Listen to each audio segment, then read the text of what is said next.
that country, Nigeria. And one of those things that I want to talk about, because as I speak to you, over 30 people now BC don't die as I speak to you for inside BENUE, Kaduna State.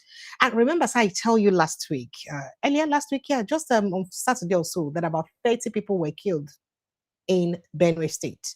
Even though police can't talk some things about stop, say there was another attack also in Sokoto State, and people were also killed too. Now people don't talk. So this series of attack for inside northern Nigeria generally, whether na northwest, northeast, north central, whatever it be, na north, waiting all of this death stay for. Why they like this? But in all of this, that lobby firm where be Atiku Abubakar hire don't insist, say they no go stop until President Bola Ahmed Tinubu name they attach as part of the past leaders them where they indicted because of drug deal. Because as they talk now, they don't press the button. They don't put pressure on top of God Donald Trump body. Make he release the file of President Bola Ahmed Tinubu. People say, what you won't do for file we don't hold. File we don't hold, they need to use do anything. Or will you do with it? US firm set to engage victims of heroin abuse to testify regarding Tinubu's alleged link to drug trafficking in Chicago. That now one of the people say, what is your business? What will you gain with all of this? In fact, authorities must never foreign leaders accused of links to drugs smuggled into America. That now waiting the US lobby firm they talk about. The lobby firm where they talk say now Atiku Abubakar now bring them in. They press on Trump government to release Tinubu's alleged narcotics record. And people they talk say, waiting consign this lobby firm. At this point, they're just doing too much. Because what in the name of doing too much are you doing like this? Well, all of these and more matters now we're going to discuss this evening. Welcome to Update with Precious. Another beautiful day to bring an update of all the things that happen for inside our country. And if you're in Lagos State, Nigeria, you can join us live on your terrestrial platform at Citizens Voice 97.2 FM. We're live on Citizens Voice 97.2 FM. My name is Precious. It's always a pleasure to be with you to bring you updates of all political, economy, governance happenings across the country. Let's take a quick break. When we come back, we'll begin dive into all of this matter and more. And I'll tell you my guests. Stay with us.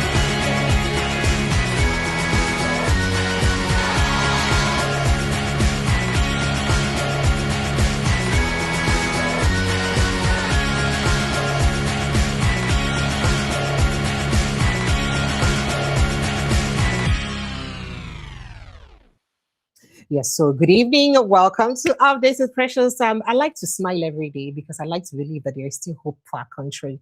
But if you look at the series of deaths where they happen, I would wonder whether it gets actually reason for person to still smile with all these deaths and all this bad news over the here. So may the soul of everybody will be see don't die for inside Wahala. May they rest in peace. But not only one place, different places there will be attacks happen within this weekend, and people are complaining heavily about this. If you see that body, them unfortunately I can't show you those evidences here, and it is so sad. Well, thank you for joining us. If it's your first time of joining us, please make sure you click on the subscription button now. Kindly click on the subscription button, like and share this post. If you be a person will be say they join us normal, or you pay your tithe now, your tithe and your offering. Now make you share and make you like this post so that more people go to hear the things and what they talk about for inside this place. Because here we break down political conversation, governance to the way our country people go understand them well. And that's why I am here to always give you a daily update. As it is a tradition, I go bring on a small to read them as it show for the newspaper. Then I go work straight show now who my guest be today, and we'll begin young the matter them as it hot this evening. So let's begin with this issue. Now, FRSC bill restates ban on preaching, hawking in commercial vehicles. You know, so I tell you within Oga David Biome talk yesterday. See, Biome talk that one yesterday. What's in the column? And National Assembly don't cause. Excuse me, please. We're not trying to stop Christians from preaching. That law is already there before for commercial buses. We're gonna no preach, and it is not like we're targeting Christians. Yeah, even though we know that more Christians preach in commercial buses, but please, it is not targeted as Christians. Targeted at Christians because that law was already in existence. We just restate the law we're already there in existence. Not be say we they bring new law. No, now you should not think like that. We are honorable members. We cannot do this honorable thing to dishonor you. Please just know that. So FRSC bill restates ban on preaching, hawking in commercial vehicles. The Senate has clarified that the ongoing amendment of the Federal Road Safety FRC Act does not introduce a new thing that it is, something that is there already. You understand?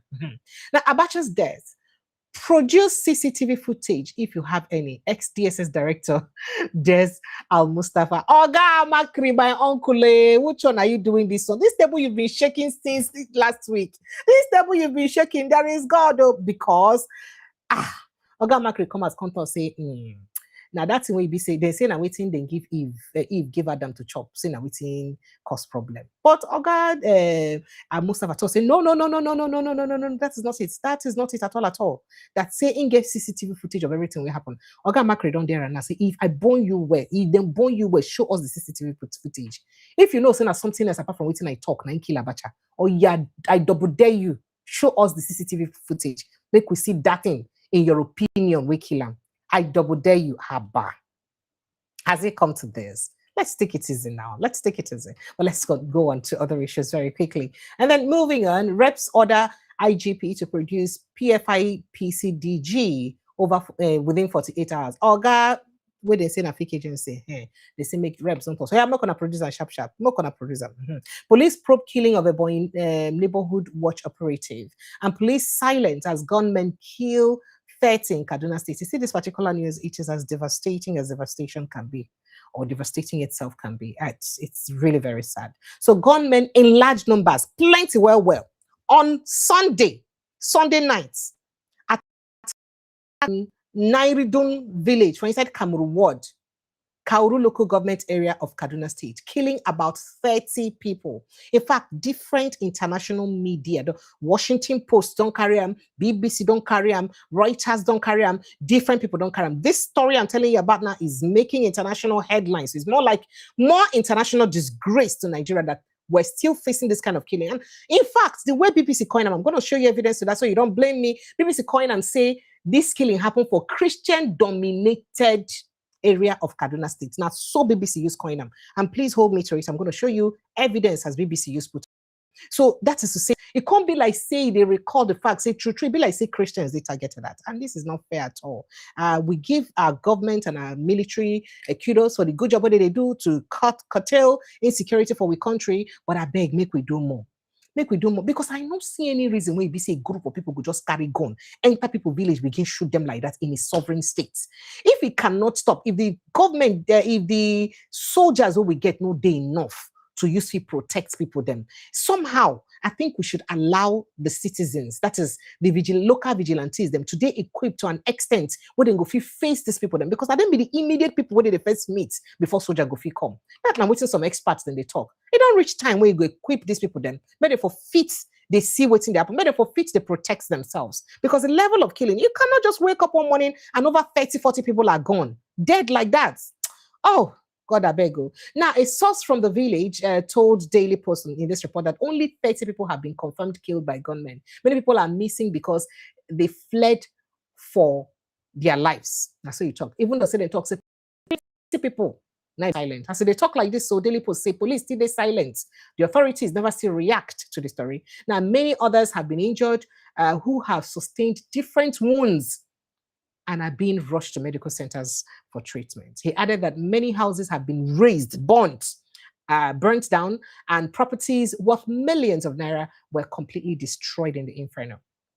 He lamented that the attack had plunged the community into mourning, with concerns that the death toll could rise as residents continue to assess the situation and then, of course, gather more information following the attack. Now, the source described the incident as another tragic reminder of the persistent insecurity affecting vulnerable communities in Kauru local government area and other parts of the state, leading to death, injuries, the burning of houses, and the displacement of many innocent people. He called on the Kaduna state and federal government, as well as security agencies, to urgently, that is with immediate alacrity, urgently strengthen security in affected communities to restore normalcy and enable people to return to their farming activities, saying that those response such barbaric acts should be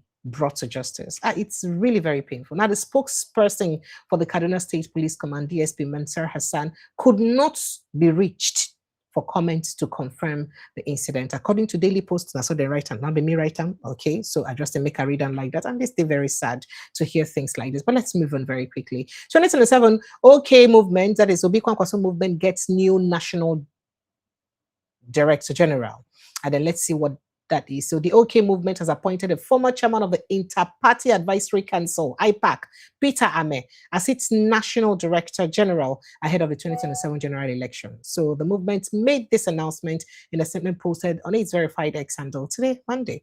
The OK movement is pleased to announce the appointment of High Chief Ame, Peter Ame, as Peter Ame, a person we be see the talk well and vocal for what's happen for politics. Now, about your APC PRP governorship candidates clash allegations.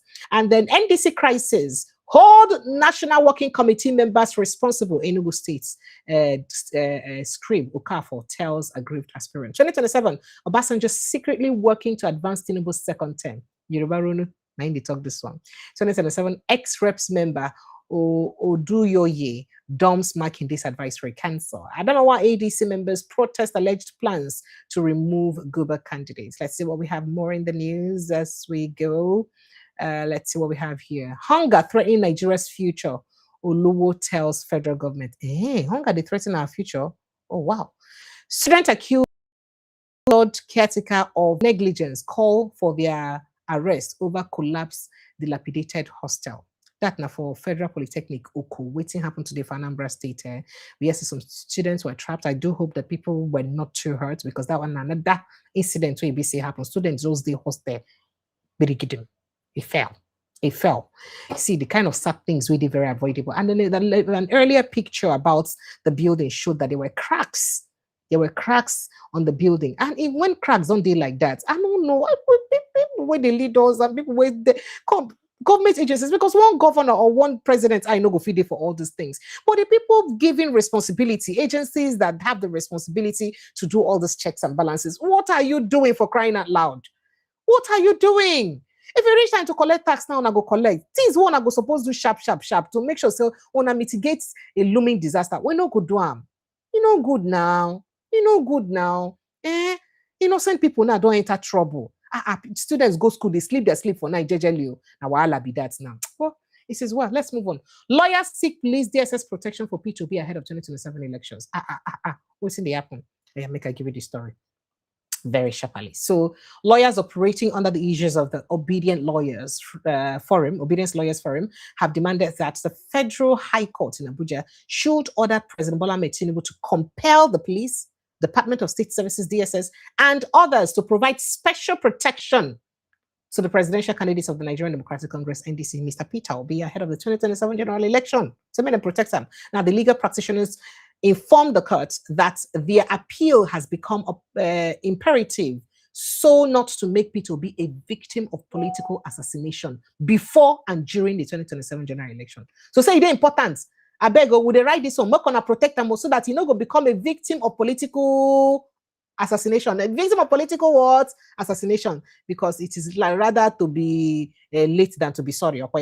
That's how they used to say it. Katsina security forces kill over 40 bandits in fierce gun battle. Congratulations to our gallant security officers. And Kaduna government condemns Naridun village killings. Others crack down on attackers, and good one, and I do hope that they are indeed cracked down, and I saw people they talk. Meanwhile, why insecurity escalated during Buhari's time, ex-DSS director Makri still they talk that one. Okay, yeah, waiting even talk sharply before we move on.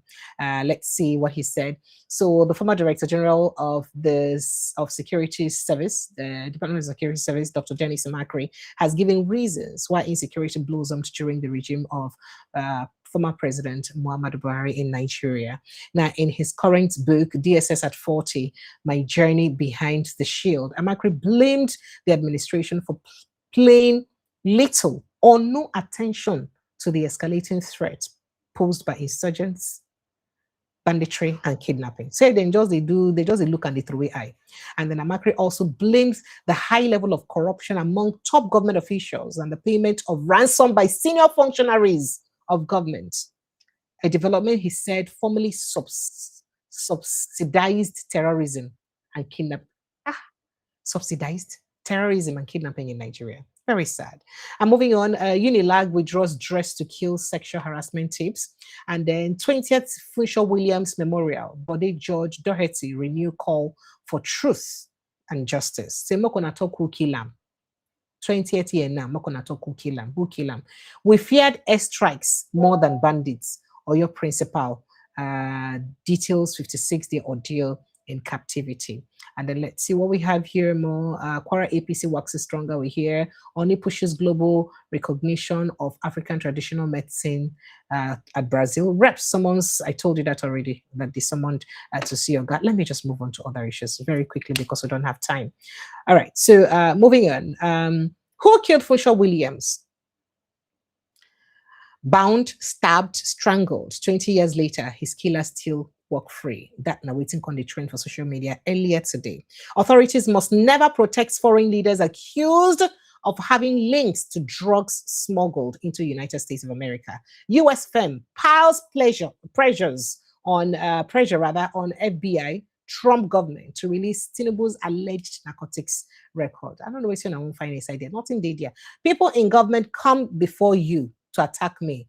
Peter B talk to say people they come, but me if I come here they discuss things where they happen. Lagos government puts people's lives at risk by leaving refuse uncollected despite residents' payments to Loma. That now within some group they talk. Islamist terrorists kill at least 30, including women and children, in fresh Southern Kaduna attack.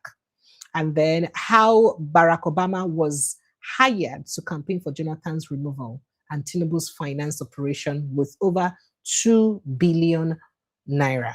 That narrating Baba Chato. Meanwhile, despite 20, well, I think I told you this yesterday already. So let's move on. 4 killed as terrorists in military uniforms attack Sokoto community moments after soldiers left. Soldiers just leave the place. Soldiers who wear military uniform can't come back, can't attack people. God. What's going on? Soldiers just leave. Meanwhile, they come back. They come. Other people will wear the uniform. We hear that resident that at least 4 people have been killed and several others injured after scores of terrorists the military uniform attacked on Gwanwan Lale community in Sabon local government area of Sokoto State, unleashing nearly 6 hours of violence. Nearly 6 hours. Shortly after soldiers withdrew from the area. I'm not they talk this things in the painful body. Now, despite 152 million disbursement under Ifeanyi Okowa's administration, Delta Mini Stadium left abandoned as Wade's overrun facility. Because has not forgotten him, Funshaw Doherty pays tributes to assassinated Funshaw Williams. Chad joins Burkina Faso, Mali, and Niger Republic to withdraw from the ICC. Says court is biased against Africa. Say ICC, that is International Criminal Court. Say they biased against Africa. So say they don't come on body for where they Abba. What's going on here? Yeah? Okay. All right. So all of these and more issues now waiting they happen for inside the country. Make a quickly invite my guest to join us for inside the studio, Mr. Mazi Amobi Ihegboro. Now they join us for the studio. Mazi, can you hear me? Good evening, sir. Mazi, good evening. Can you hear me? Okay, so I don't know if you can hear me. Sincere apologies. It be like every time where I won't get this particular interview, they get problem. But our village people no go catch us this time around because I'll do a phone call. So let me see if I can put up a phone call to Mazi Ihegboro and then we get straight to the conversation. It's so unfortunate that this is happening.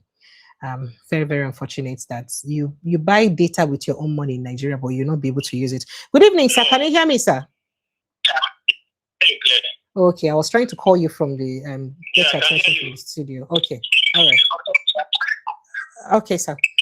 Oh dear, there is a hold back from your end. I don't know if you're listening with another device. Can you turn it off, sir?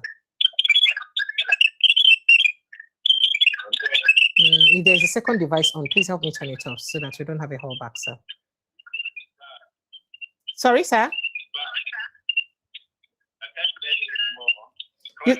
You can't hear me anymore.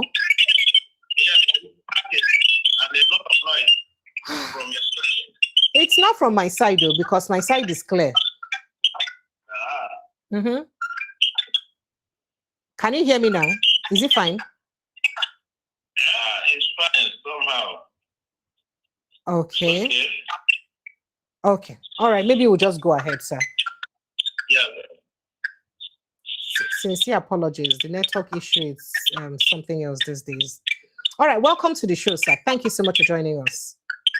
Yeah, thank you very much. All right, sir. Okay, so let's get straight down to some of the things that we need to discuss. Last week, you and I supposed to talk about some things, especially within the things where they go on for inside this administration, about budgets and, in fact, different money we add weight, different areas for inside. You see, almost every day, more things they come out we don't add weight inside these budgets. Waiting they go on, and you try to address that last week, but network did not allow you. Can you help us just comment on it briefly before we move on? On the budget matter? Yes, sir. Okay. Well, I'm saying many thanks to Prince Adeyemi, because it is this fake DG saga that brought out some of these issues which Nigerians may not have known. The issue of church budgeting for traditional rulers, for Albageri, for construction and what have you. That what has happened has opened the eyes of Nigerians. I think going forward, citizens should not just have a passing view about budget. I think budget should constitute a test for Nigerians. Each time we have a budget cycle, people should read the budget and digest. And probably, if they have gray areas, they should ask their representatives in the both houses of assembly and the federal and their state assembly also, so that they can have a better understanding of the budget intent and purposes. Because budget is just a document of intention of what the government wants to do. So at that level, people should participate actively to be able to understand, what the budget is all about. If Nigerians have been participating in budget and budgeting process, probably we wouldn't have had what this aspect of irregularities in the budget, so to say. Okay, sir. All right, sir. There's still a lot to talk about that, but overall, how do you think? What do you think? Say all these ones they mean, especially for a government to be say their policies don't cause a lot of people to go below the poverty line. Say we don't move from over 80,000 people during Buhari for below poverty line to about 140 right now. And because of the policies of this administration, which of course the president and the presidency don't admit, say that policies they cause pain, but a temporary pain, say it will stop. So at the time when we get paucity of fund or resources, and we just hear all this money then for name, we just they add weight, they enter the different places where they're not supposed to enter for. We're supposed really relieve people of this stress them. And for a government, so they plan to come back for second time. What do it mean? Say we see all of this kind of money misroad up and down. What do it mean? Yeah, government have a Herculean task, trying to explain some of these issues to Nigerians. A government that has prided herself as having taken a bold step should also be seen to, explain certain things to Nigerians. It is not a very good one. The optics is not right. What is going on with the budget presently. I think Mr. President has a responsibility here to, come up and soothe the nerves of Nigerians by doing some explanations as to what has happened, and if there is any person or persons that have erred one way or the other, those persons should be brought to book immediately, because that is the only way to also restore the image of government. Government at all levels must be seen to be responsive and responsible. All right. Awesome. Great. So let's speak to it would be very bad if you not talk about the attacks which just happened recently. Over 30 people killed in Kaduna State early Sunday morning. And I think early Saturday morning, we heard, Saturday too, we heard of another killing for inside BENUE State. And there's another one in Sokoto State too, where killers, people just enter inside people community, begin shoot sporadically. As we speak right now, over 176 people for that Woro community. Remember that Woro attack will happen? Then still the women and children, precisely, 176 of them, still there with these kidnappers. Over 3 months now, they're still there. all of these killings. In fact, they don't spend about 150 days for the kidnappers' hands. This kind of serious offense like this kind of thing, international media don't they carry about a matter, they don't they talk about them. In fact, they come make and look like saying Christian communities now be say they attack. How you take see all of this? What's your reaction to all of these stories? Yeah, this issue of Christian genocide, raged on as at last year, which necessitated Mr. Donald Trump to declare Nigeria a country of particular concern. Consequently, American foot soldiers were drafted to this country and all that. I think some of them left 2-3 weeks. So it is there, and government made frantic efforts to explain the situation, which the National Security Advisor and some other ministers, including the Attorney General, went to America to explain this true position. Now, if these things are still going on, recall also that the government made some giant strides in trying to tackle the issue of insecurity as it were. But their efforts, to my mind, don't seem to be, good enough.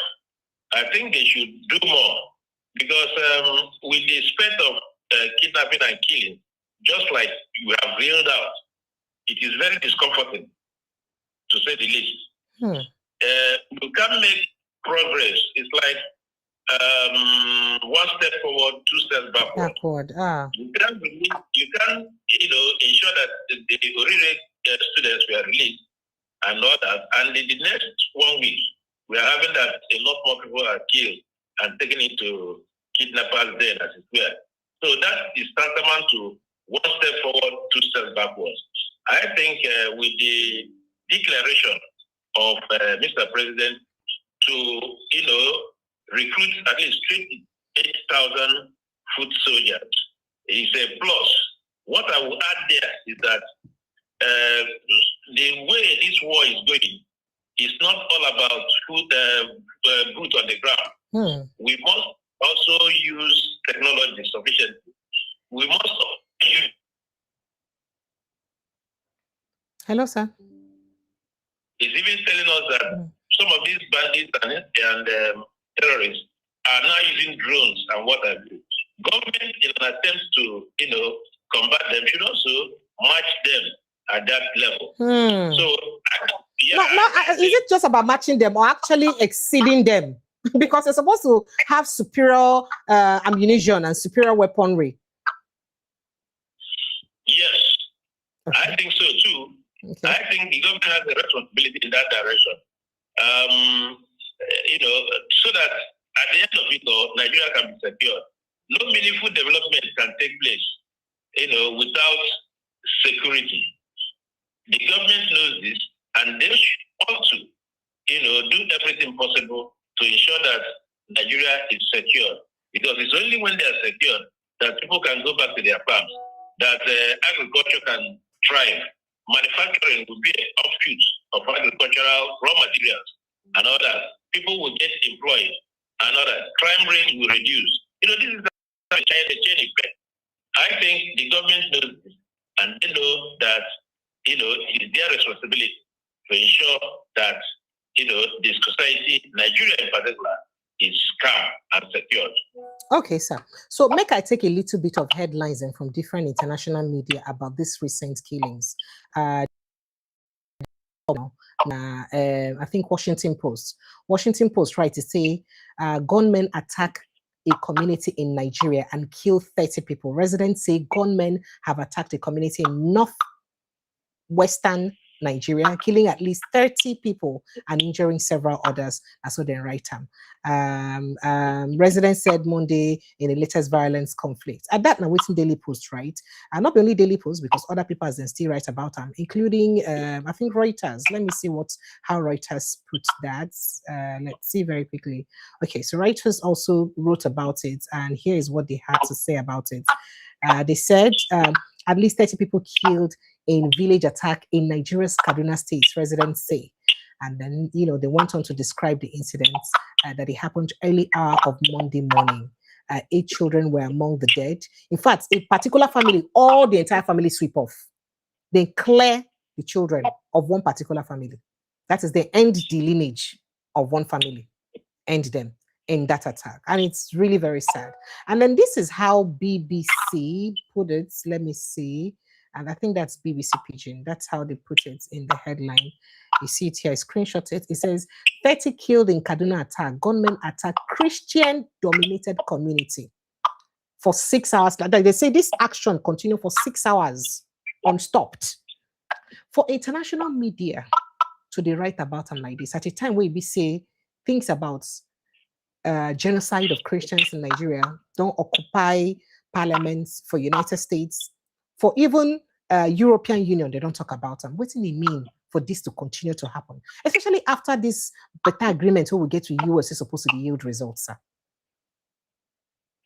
Yeah, you see, the society is a global village.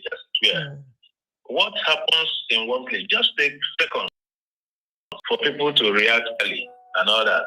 And that was what we did not have 20, 25 years ago, and that made it look as if there was nothing happening in parts of the world. Now, on just a click, you know what is happening in any part of the world. I think that has made it increasingly difficult. Difficult for increasingly making information accessible at a faster rate, which has made international communities to be aware. That also shows you that the world is a global village, and what happens in one area is also a threat to another area. That is why it is imperative for us to up our ante in terms of securing our people. And the optics doesn't look fine that in a community, 30 people were murdered. And the other side, a lot of people also. It gives a country a very bad image, as it were. This can also affect the FID, foreign FDI, foreign direct investment coming into this country. It can go a long way to demarcate Nigeria, as it were. So with all this, it has become imperative for a responsible and responsive government to take the issue of security very, very seriously. I think the Tinubu administration is doing well, to the extent that they are containing it, but they need to do more. More still needs to be done. It is not Uhure, per se. They need to do more to assure Nigerians that they are on top of this game. People have said that some of these people are ragtags, that they cannot match the Nigerian medical, who are well trained. So what is the problem? I continue to ask, what is the problem? Why can't these people be defeated? I think if all concerned, all stakeholders, play their role in this matter, this issue of insecurity will, be solved once and for all. So we need concerted effort by the stakeholders, every person involved, the community, the government, and also should join hands to ensure that insecurity is brought to a minimal level that can guarantee growth and development. Okay, so as it stands right now, if you said the administration is doing well enough, at least the little what they do, but do you see them doing better to make them deserving of a second tenure? Because if they can't stop this outrightly, if the number of deaths for last administration, for their administration, they worse than the previous administration, then have they done better enough to be deserving of a second tenure? That's just what the question many would need answers. Yeah, it is. The question is highly subjective. It's subjective in nature, because one might see the present administration as being good, The other side also might also adjoin them as not doing pretty well. So it depends on the divide you are. People gravitate around, opportunities and what they do. And people also, tend to go towards where their bread is well buttered. So, because in Nigeria now, people are polarized in terms of what the government have done to insecurity.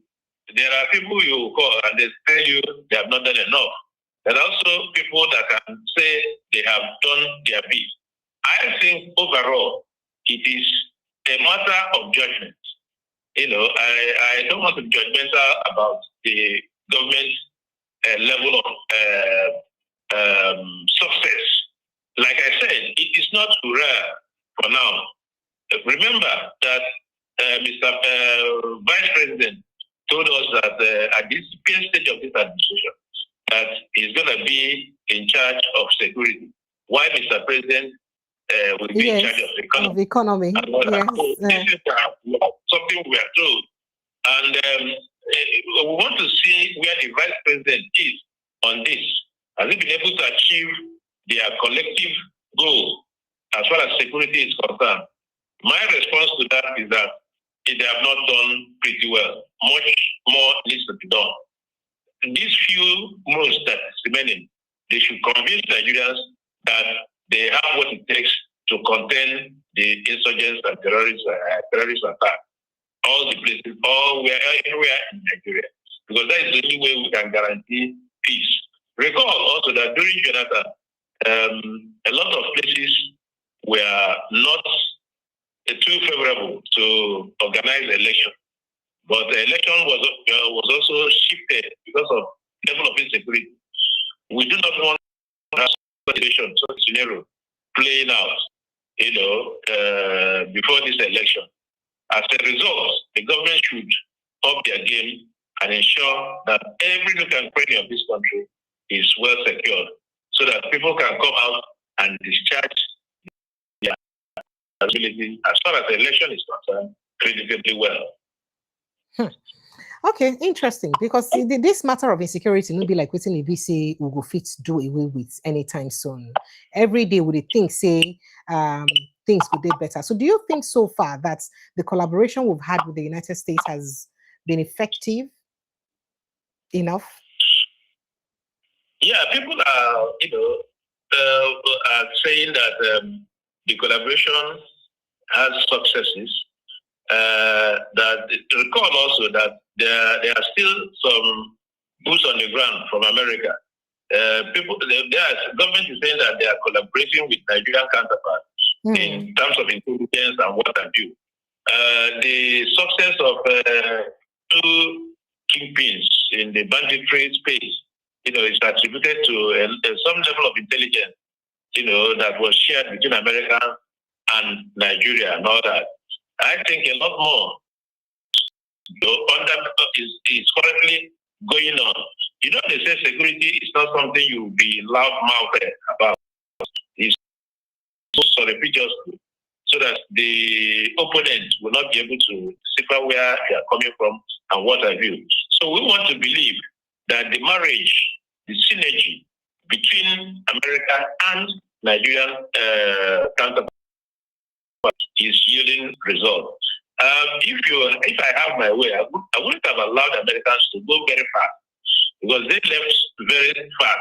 It takes time to understand the terrain, military terrain, to understand the intelligence, to also, understand all the nuances that are connected with the terrorism. So now that they have left, but some people are still around, I think they should be able to carry on, because they know they are the people on ground. They know what it means, what they have achieved so far in terms of inculcating certain knowledge to their Nigerian counterparts. And it behooves Nigerian counterparts also to begin to use some of these things. They told us that in war, they said it's an asymmetrical war, something like that. Probably you don't even know them. They are mixed up with the community and all that. So that makes it difficult. Like, they usually call it guerrilla war. That makes it difficult for you to really identify who the enemy and then begin to unleash your own pressure, on them. So it's all about intelligence. I think the 28,000 boots on the ground and that the president have given approval for, plus copious military intelligence and technology will get us out of the woods. Okay, sir. All right. Now, speaking about security, make we move straight to an interview we happened over the weekend. About 2 interviews we happened over the weekend, and all of them speak to something we concern our election. First, an interview of Babacha Alaba, where he did, I don't know if you watched that interview, he made a lot of expose. He said quite a couple of things. Chief of what he said was when he spoke about how President Bola Ahmed Tinubu, according to him, gave the northern governors, I think led then by Nasser El-Rufai, millions of dollars in exchange for their help for the presidency. And he did claim that that's the reason why President Tinubu claimed that he bought the position with his money, and so nobody can tell him to leave. Would you like to react to that, sir? You see, a lot of things go into politics. When you are seeking for power, a lot goes in. And you and I may not be privy to some of these agreements politicians enter in. And then when the bubble bursts, then you begin to hear who said what and what arrangements we have made. But if the going was good, you will not hear anything. That is why some of us that are apolitical, we don't pitch tent with politicians. But we try and analyze what the thing is, from our own perspective and all that. So you don't pitch tent because tomorrow, like they usually say, nothing is permanent except change. You might begin to pitch tent with A against B. Tomorrow, the daughter of A will be marrying the son of B, and they will all sit down one place and they clean the glasses and what have you. So, for us that are political and fair, we don't take too much. If you don't want to break your heart, don't take too much to heart what politicians do. You understand me? Yes, sir. Once they are doing their thing, just be watching, trying to understand the situation, because just tomorrow they will also make fences. Okay. So that is why it is difficult for. You see, I do not know why people ascribe politics as deceit. That is a politician, that is this and that. I don't know why. But people should play politics in a way that, it will be enjoyable. But now, if you are not barbaric, if you don't tell lies, if you don't, do certain things to have your way, you are regarded as not a politician, that you have not learned the rules. Learning the rules is it to, do bad or to do good for the society. You understand? Okay, a politician can do something in the morning, and in the evening of the day, he changes. And he will have explanation to do, one of the things that many would like to understand is if it is true that the position was bought or paid for or through assistance and all that, then how do you think that would affect the dynamics of the 2027 election? Sorry, let me rewind, please. Let me get you.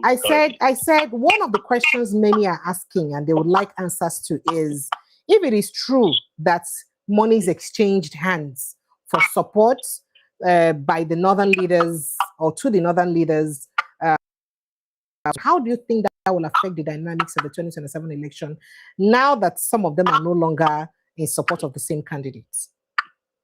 Yeah, you see, you cannot estrange money from politics, particularly in the third world societies. You cannot. Because you need money to even call for a meeting. For people to come to your house, for you people to discuss, you need money. For you to have an enlarged house of community, you need money. For you to expand more in terms of the number of consultations you want to make, you need money. So it's very difficult for you to extricate money from politics. I cannot vouch whether it is true or not, but I know that money plays a critical role in the politics of third world. Okay, sir. So another question. Okay, I was going to quickly add something to it because another question will be around the fact that Babacha had mentioned that President Tinubu funded Buhari's campaign and that he even went as far as hiring them a US PR firm And of course, we know the Obama PR guy who works with them and all that. So is this the kind of person that any opposition can defeat in 2027? Somebody who is this calculative and who can sacrifice this much for another person? Is this the reason why people think that it's not possible to defeat him? And do you see the opposition today as doing their best enough to defeat this person? You see, Babachar Lawal is not just somebody like me. He was the secretary to the federal government of Nigeria. So if he says that, there must be some element of truth in what he's saying. Be that as it may, I wasn't there when these things were happening. But if Babachar Lawal is saying this, I think he was a very top-notch member of the Buhari administration before the Glasgate scandal that made him to throw in the towel as it were. So they know what they are saying, and I do not know whether the Tinubu camp has reacted to some of the things he has said. Not quite because they will always have a right of reply to something like that. Yes, if it is true or not true.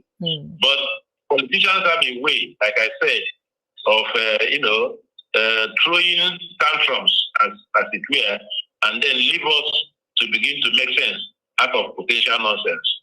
Oh, wow. Okay. All right, sir. So, I mean, there is still quite a lot that people would want to say or demand answers for concerning that. But I hope that with time we may have to know. But let's go straight to other issues. There was still a lot more he did say concerning that in that interview. Do you see President Bola Ahmed Tinubu going for third tenure if he wins second tenure? If he wins the second tenure election? That he's going for the third tenure. Do you see him going for third tenure if he wins second tenure? Because Babachar had said that if Tinubu wins, that he will go for second tenure. If God gives him life. Those were his words. People have started speculating. A third-term agenda is in the office. And some of these speculators base their speculation on what the majority leader said about the 6 year single term. Yeah. 6 year single term. And people are now, putting on their glasses to look at critically what that means. If that comes true, it means Mr. President will also have a chance to, get a shot from the new arrangement. I think my personal opinion is that recall that Obasanjo tried to take the agenda, but it was scuttled, as it were. In Nigeria is very vast. Nigeria is politically sophisticated and all that. I do not think somebody can ambush the Constitution to be able to have a third term. But be that as it may, Nigerians should also keep watch and see that constitutional breach does not happen. Okay, so going back again to the question around the position, do you think the position that we have today are doing enough? And do you think they're capable of winning President Bola Ahmed Tinubu? That the politicians are doing enough? Yes, opposition. Do you think they're doing enough? And if they're capable of winning President Tinubu? The opposition, to my mind, are not, doing pretty well. I can remember vividly when APC was in opposition. Lai Mohammed, the information minister, was all over the place, dominated the media space. Every passing day, you must hear Lai Mohammed saying one thing or the other about the ruling party. Now, I do not see such things happening. I do not see credible opposition. I do not see, designable opposition. I do not see very serious opposition.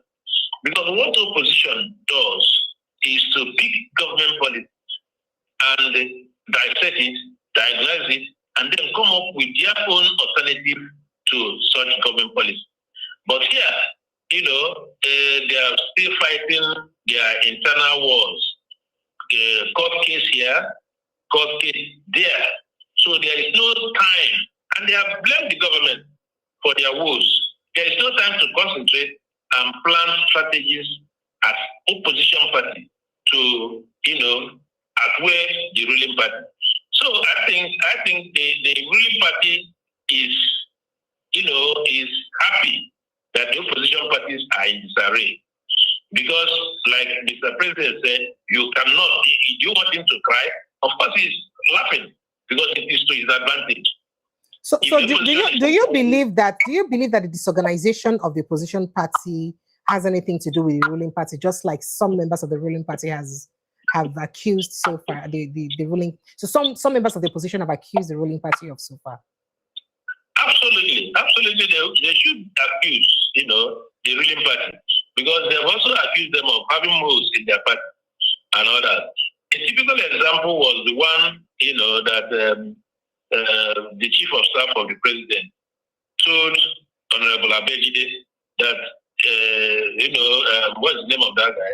The vice chairman of the Okay. Abejide, that they should go there and scatter them. It was in public. That they like what he's doing. Mm. Yeah, they like what he's doing, and it's in public sphere, and that is why the opposition feels safe to say that the hand of government is in the problems they are having, because a united opposition is a threat to the ruling party. Okay, so speaking about the opposition party, the day waiting just happened today. Make I read them out to you as a full news. Make you hear. So a Nigerian lawyer or a group of Nigerian lawyers have raised concerns over the safety of the presidential candidate of the Nigerian Democratic Congress, NDC, Mr. Peter Obi, calling for the immediate security protection of the candidates to prevent what he described as a repeat of the assassination of the Lagos politician, engineer Anthony Olufunsho Williams. That is, make another Funsho Williams no go happen to Peter Obi. Now, the lawyer made the appeal during a press briefing, captured, of course, in a video circulating on social media, where he alleged that Obi's life was under threat ahead of the 2027 presidential election. And Obi himself, too, stated or alluded to that.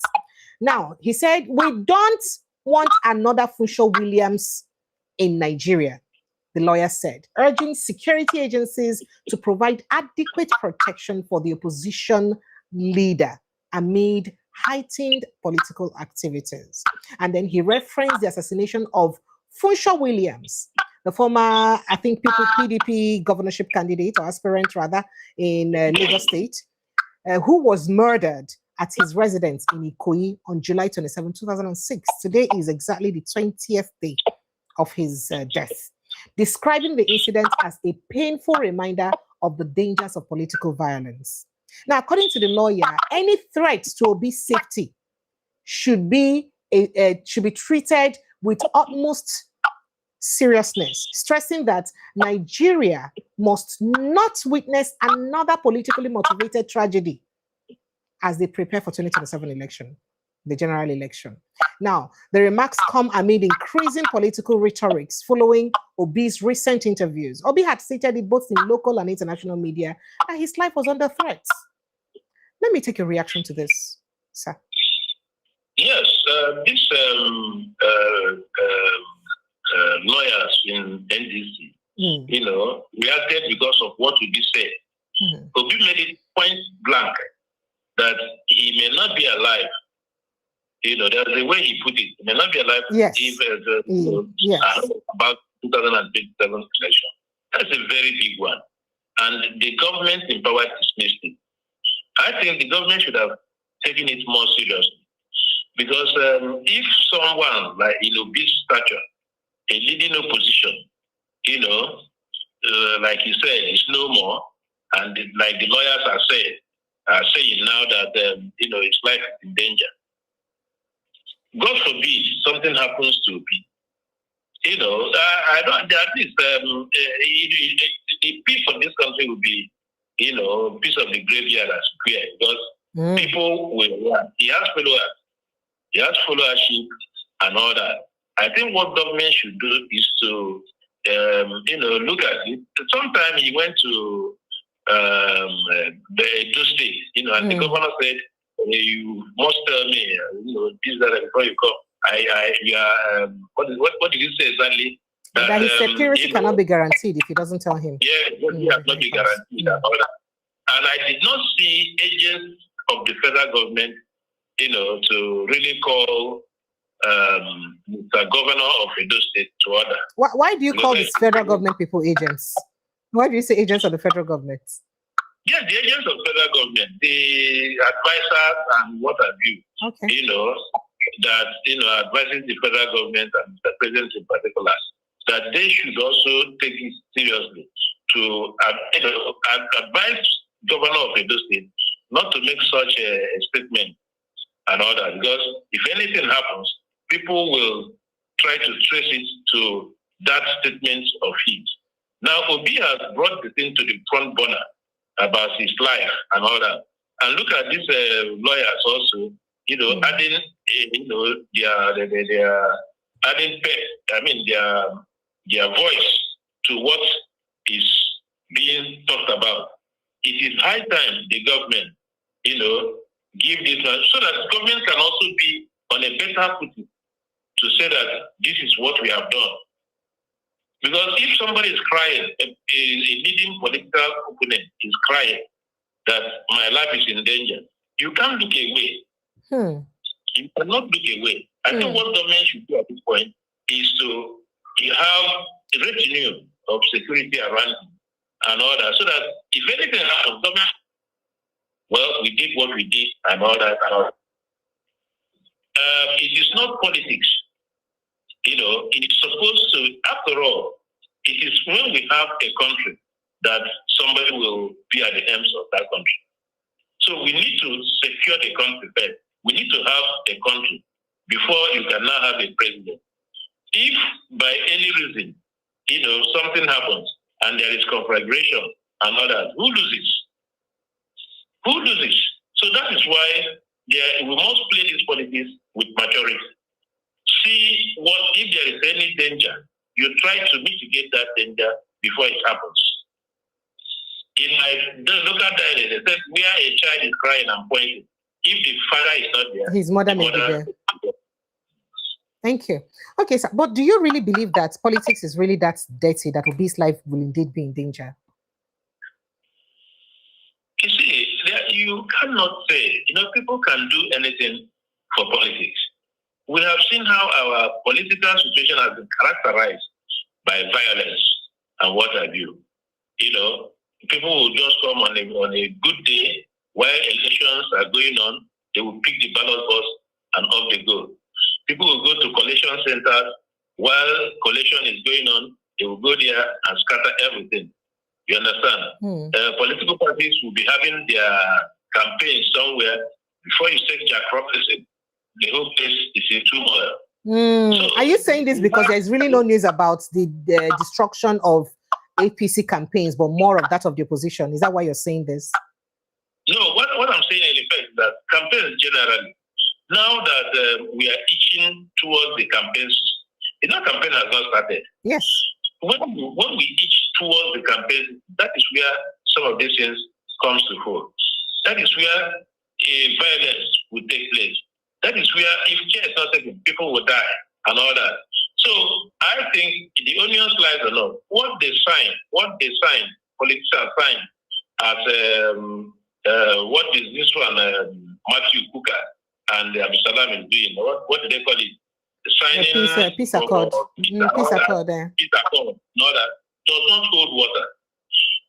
Because these days, it is those people that are working for politicians that, criticizes this violence. Because they go there, you cannot see the real politician, but their people go there, to disrupt activities and all that. So what I'm saying in effect is that there must be, the government should guarantee, because now there is a government. The government should also ensure that there is a country that will survive the election. Because if election is a do or die affair, it makes it difficult for us to have a country after election. We should take it from such countries that have delved into these murky waters of politics and how they have fared. They don't fare very well. So we must draw some lessons from their activities of political talks that makes it possible for you to have elections. Many people are usually intimidated. Many people said it is not worth their life going to vote and then you have a broken head. You know, we will have the feel of it when the campaign comes. That will go a long way to tell you whether 2027 will be successful or not. Okay. All right, sir. So looking at the 2027 election, the frontline politicians that we have, Omoyele Sowore, Atiku Abubakar, Adebayo of the SDP, Peter Obi, President Bola Ahmed Tinubu, can you speak on their personalities one at a time, and what you think we should request from each of them or demand from each of them as they vie to rule us or to lead our nation? As we march towards the elections, there is no way we can, you see, we lost an opportunity during the Electoral Act re-engineering. We have lost an opportunity, you know, all these years when we failed to re-engineer our constitution. That will be important as we are, you know, going towards this election. You see, there is no way, there must be at least 5 debates. It is during this debate that we will have opportunity to see the candidates, see how knowledgeable they are in all facets of the society, economy, politics, social, and what have you, oil and gas and things like that. These things, if we have encapsulated it in our electoral laws, our constitution, making it mandatory, imperative, emphatically that, you know, presidential candidates and governors must debate, it will be an opportunity for Nigerians to do assessment. Because what you do not know, if you don't have theoretical background of anything, empirical indices will be very difficult for you to understand. You understand what I'm saying? So let's talk first. You see the mindset of politicians. You see how their mind is working. You see the dynamics of the threat of the thought process and what have you. That will enable you, one way or the other, to make a decision. But how about when most of them are not granting interviews? I mean, if you listen to an interview that Peter Obi had yesterday, he did precisely call on President Bola Ahmed Tinubu to speak more to Nigerians and not give his aides access to addressing Nigerians. He should be the one to speak to Nigerians. So how about if these people are not talking? Atiku Abubakar is barely granted an interview. He just granted one to Arise Television, and he hasn't granted any other interview. But Peter Obi, he's been everywhere. He's been everywhere, local and international media. And then a lot of people are thinking that he's even doing too much. Does it even matter? That you shouldn't be, you should make yourself scarce. You should not make yourself too seen. So, yes, sir. Why it's attending with my postulation that there must be debate. They have, you know, in the debate Peter Obi had, you know, when Sean asked him, what exactly are you going to say? He said, I'm not going to say it here. Because the other people are not talking. But when you have them in photo, you throw a question, 5 of them or so react to the same question. As all of us are intelligent people, we begin to see the trajectory a presidential candidate is going. We begin to see the thought process. We begin to see the knowledge, the person has, and then begin to see the knowledge gap between one candidate and the other. We will now begin to see capacity and all that. So this is what debate throws up. It's not that when you debate, it's an Eldorado. No. But when you debate, it will make people to begin to make choices, design choices. That if this man can say this, I think he has a better idea of how to handle the economy and what else. So what I'm saying in effect is that it's very difficult for us to, because when you go to some of these campaigns, what we hear is Hey, choo, hey, the person waits and 2 minutes, they are gone. They have not said anything. You understand what I'm saying? Mm-hmm. They have not said anything. 2 minutes, they're everywhere noise with music and what have you. So that is why, even in America, they don't say what they usually have in town halls. You go to different places, you see people asking questions, sporadically. No particular sequence. So you will not say people are, it's an arranged thing. You go there, somebody at the back will ask, someone else, you see the, I know as a journalist, you have seen prime ministers of great United States in the parliament. They are firebrands. Any one of them is a firebrand. That is the kind of thing we need in this country. Do you think that politics will ever develop to that level? The reason I'm saying this is that you also see people across social media saying that, oh, the president is too big to grant anybody interview. He cannot. He's busy working. It's not correct. He's the servant of the people. The servant cannot be bigger than the organ. He's the servant of the people. The president has the responsibility to continue to explain. Even when he's tired, he should continue to explain to Nigerians. Because he said, some time ago, that he asked for this job and he was given. Now, the people that gave you a job, you need to explain to them. If I'm working in a factory and all that, the managing director or the HR or the director calls for something, I should be able to explain, what I have done or what I'm thinking about this, or why we have failed in this, and what alternative, that there is in B2B rightly accused the president of not talking sufficiently. And I think he's not talking enough. Rather, his lieutenants are doing more of the talking, which is not correct, which is not right. He should talk more, explain. He shouldn't be tired of explaining. Explain things to Nigeria. They will understand. You see, there is a qualitative difference between when the president speaks and when his advisors speak. If a president goes to a place and make a statement, that statement should be worth more than gold, should be weighted as a queer. But when states, begin to talk, they might not talk the way the president would like to talk, because the mandate the Nigerian people gave is for the president, not for the associates. And associates might overreach themselves in terms of overheating the policy with their answer, probably to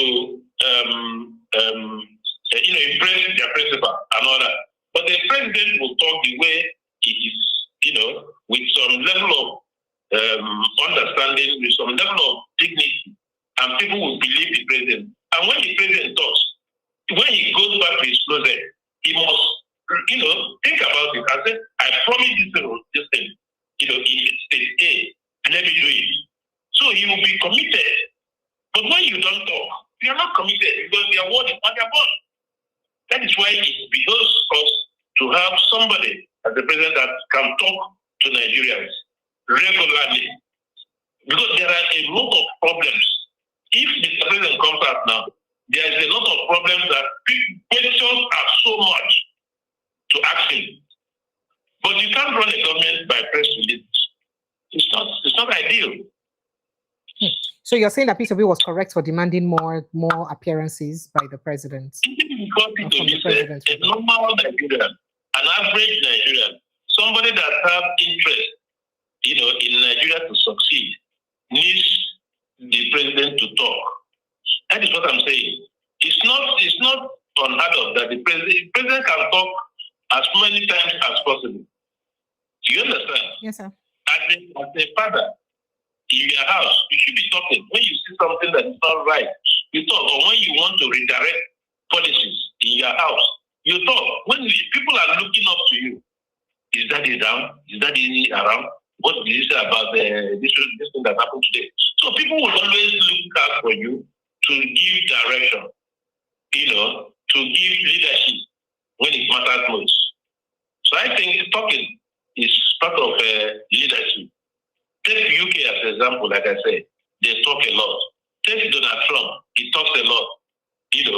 When he descends from an aircraft, when he's entering, when he's doing this, he continuously. He's always even addressing the press, always talking to the press too. Yes, always, because that shapes the policy of the government. That's the point. Okay, sir.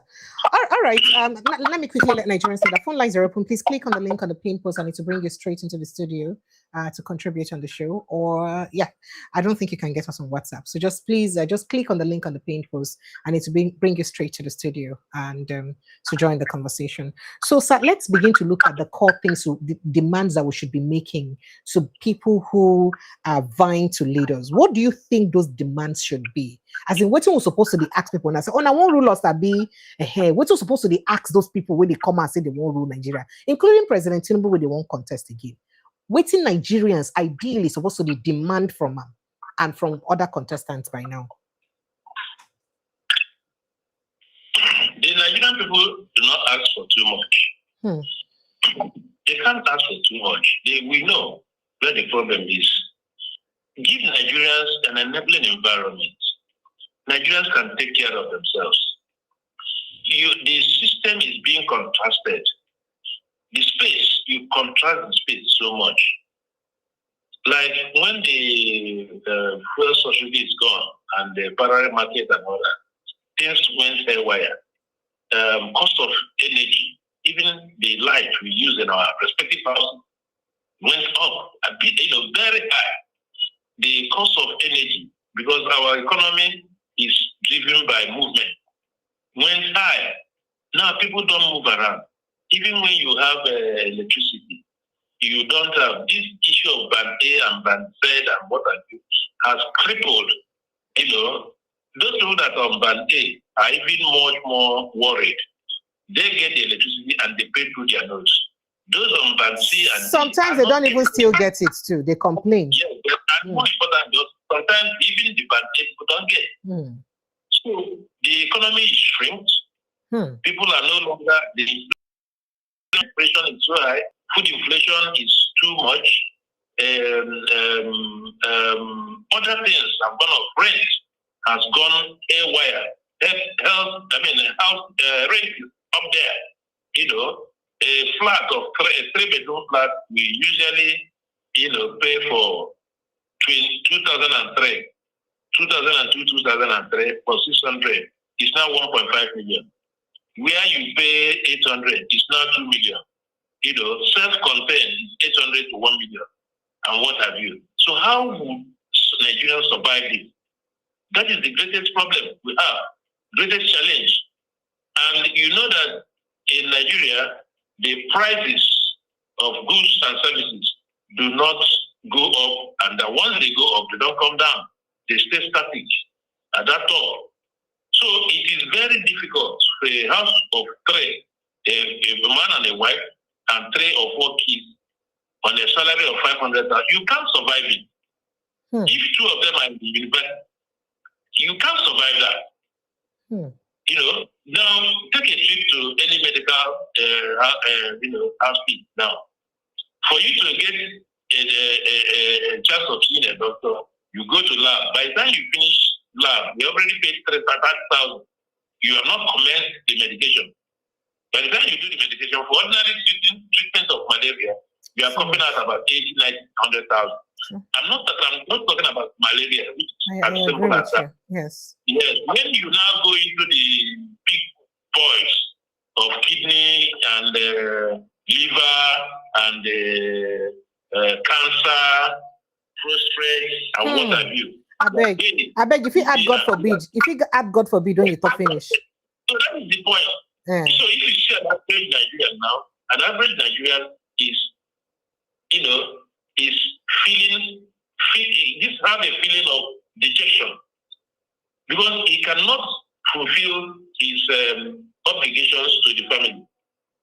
You understand? Many who could not afford it have dropped from school because their parents cannot do otherwise. You understand? Businesses, companies have collapsed because in third world economy, you cannot joke with SMEs because they also employ a number of people.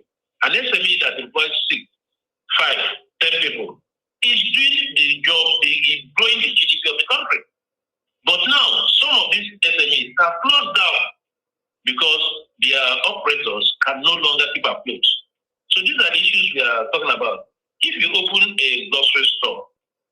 pay a rent of maybe 3 million for 2 years.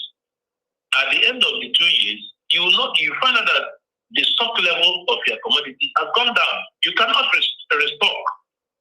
And by the time you operate it for another 2 years, you close shop because you cannot pay rent. And you don't have money to restock your store and what have you. So what we are saying in the case is that even those people that are working, how much? They said average, what do we call the minimum wage is 70,000. You check in the economy, Nigerian economy, how 70,000 can take you. If you are, even if you are earning 700,000 now with a family of 4, you are subsisting. That is what it is. You are subsisting. It is the only people that are in very choicy areas like oil companies and what have you are the people that break even and then have some other things to do. Even our family values, be a brother's keeper, has also fallen. There is no longer a middle class. Middle class has been subdued by the proliferate class. So it's either you are having money, you are wealthy, or you are not wealthy. So all those support families get are no longer there. You understand what I'm saying? Yes, I do. They're no longer there. Yes. If you have a problem, you don't know who to run to. And that will bring the solution for you. Sometimes stress, you are stressed out. You see the spread of suicide increased at a point. It is because of some of these things. When you look up, down, left, and right, you don't have support. You say, let me go the easy way out. Unfortunately. So what we're saying is that have you walked around the street in Lagos between the hours of 12, 1, 2, you see how dry the whole place is. Lagos that is used to public. Business that is going on. You see, I know when I was, in BI, whatever, by the time you close by 5, when you get to the mainland, it's already 9 p.m., 10 p.m. A lot of traffic. But now, it's easy way. Because a lot more people, you calculate, you don't just move because you want to move. You do cost-benefit analysis before you leave your house, to any other place. Because the cost of fuel to take you to that place will be humongous. When you do it 2 times, you find out that in an average, a worker that goes to work, average, you spend about 200,000 on fueling of your car. That is if you are very conservative. So where does that leave you to? These are the issues that this interrogation... So the question is, if this had, would you say it's always been like this, or all of this got worse in this administration? And if it got worse in this administration, considering that almost all administration are their best in their first tenure, is this, we're supposed to talk about second tenure for this same administration, we don't cause this campaign for Nigerians, if not so you take B? Yeah, you see their performance in somewhere, dictates how far you can go. As a worker, if you are discharging your responsibility very well, your immediate boss will know. During appraisal, they are appraised accordingly. During promotion, they will, recommend you for promotion and all that. That is the way it's supposed to be. I think what will happen in 2000 be a kind of appraisal by Nigerians. How? If you think you have done well, let the results, show.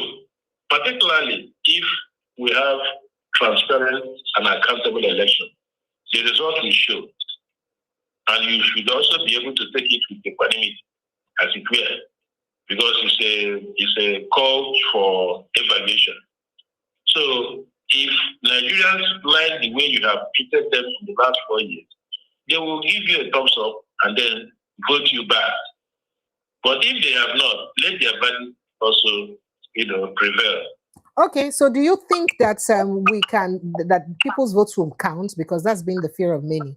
So if you say people votes go fit count enough for them for their mindsets or their intention to they expressed by the polls or through the polls. That was why many times I've said that we lost opportunity to ensure credible, transparent, free and fair election. We lost the opportunity. the whole issue of electoral act, when it came to the transmission of results, should have been one issue that could give legitimacy or credibility to our election process. But we lost it. Those we sent to the National Assembly said, we don't have lights, we don't have connectivity and water abuse. That they are not removing it because they should work side by side. When you give an electoral officer such latitude, of course, he will take the easy way out. So in this election, we will do the manual voting and manual count. Yes.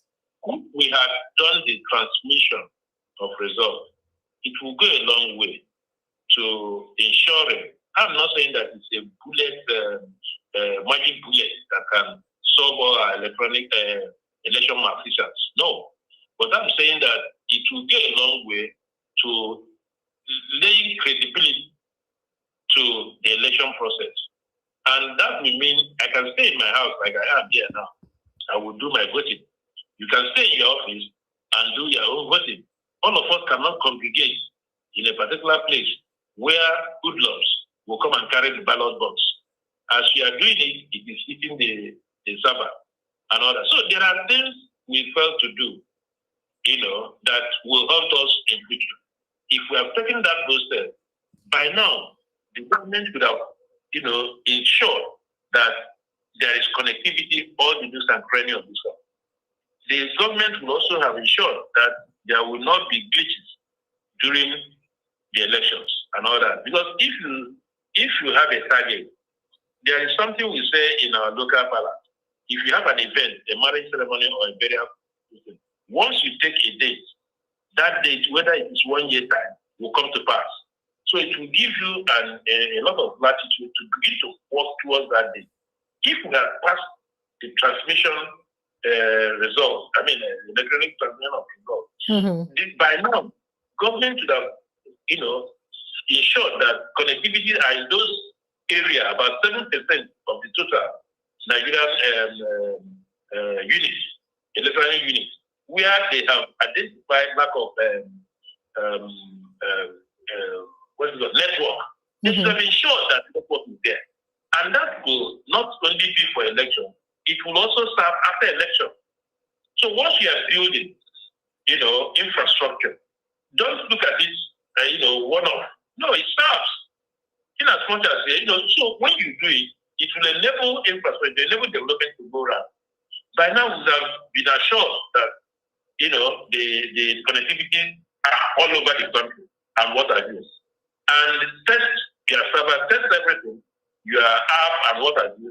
And if it is working, so be it. I can stay in my house now, transfer money to somebody in Abuja, and the person will get it immediately. Why it's as simple as that? Why can't we improve on such things and ensure that, sometimes when I watch developed societies during the election, you will not even know. No one is shut down. Streets are not shut down. Businesses are not shut down. They will be working in the office. The next minute, okay, let me go and close. Seamless. And we have the capacity. We have the capacity to do such things. We travel a lot. There is nowhere Nigerian citizens are not. Why can't we abstract this technology and come and use it here? In that case, you will see performance by political office holders because they know that election result counts. Your vote counts. If you know that, I know that I've not done well, and election is coming, I should also be able to improve on my speed of accomplishment. Like now, I would have expected the ruling party to add more pep to what they are doing. But behold, no one is doing anything. People are talking about who is where, who is going for Senate, who is going for House of Representatives. By now, we must be talking about how do we solve this problem of health? How do we look at education? How do we empower our youth? How do we create jobs? These are indices. You understand? Yes, These are microeconomic issues that needs to be, dealt with. Not who is running for governor in State B, who is running for Senate in State A. That is all we hear now. Governance is now taking a back. Okay. All right, sir. So let's go back to some things that happened recently. Make I just quickly take your thought on this while our calls are coming. So recently, Atiku Abubakar and Peter and the president, Bola Tinubu, just give each other buzz up and down. And it started with the story of the lobby firm that was employed by Atiku Abubakar, saying that, in fact, insisting, say, then go make sure say they press on the United States, Donald Trump's administration, including the US Congress, to release the file where they say get to do with waiting happened years back as a concerned President Bola Tinubu. And they said they've spoken to, they've submitted records in that regard and in that court judgment, concerning that court judgment to Trump's administration and also to congressmen. In fact, they don't also say they no go rest until they put Tinubu name among the heads of states where they indicted for drug-related issues. And people are saying that this is too bad, like this now, politics taking too far. While Ibi said that one they happen, Bayo Ononogan, the President Tinubu team, that accused President Atiku say, in fact, he's supposed to be jail because of your own corruption cases, so he don't get to. You understand? He's supposed to be jail. And then President Atiku, they talk, say, in fact, drug case, to say they China, you say supposed to face life in prison, death by hanging by now.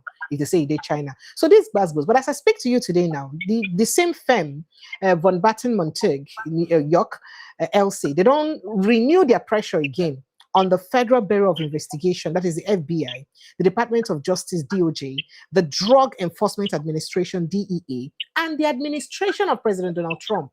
But they make sure so they release records where relate to allegation linking to Ebola Tinubu's heroin trafficking in Chicago and a forfeiture.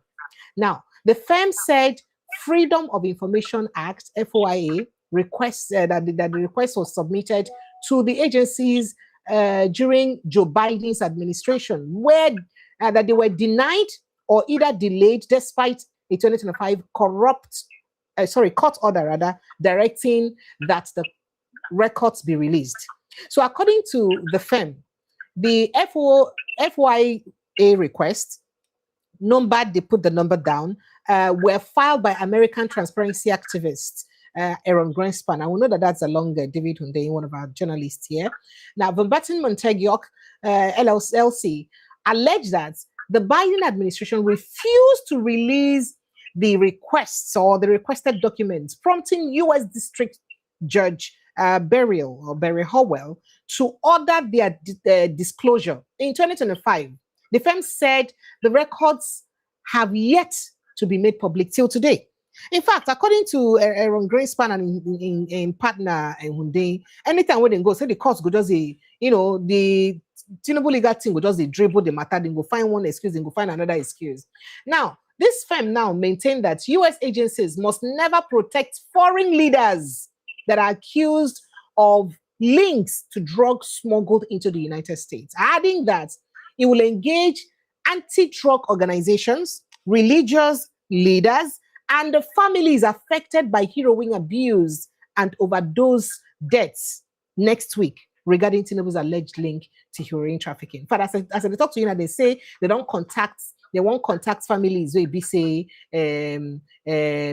people where be affected by drug usage, let them come testify so that they understand, the government or Trump administration understand how important it is to expose whatever it is in that document. Let me take your reaction to this, sir. Thank you very much. This thing will not go away easily. But this thing has started since the 90s, oh. Yeah, it started earlier, I think when Tinubu was to be a governor or something. So at each election cycle, this issue will come up.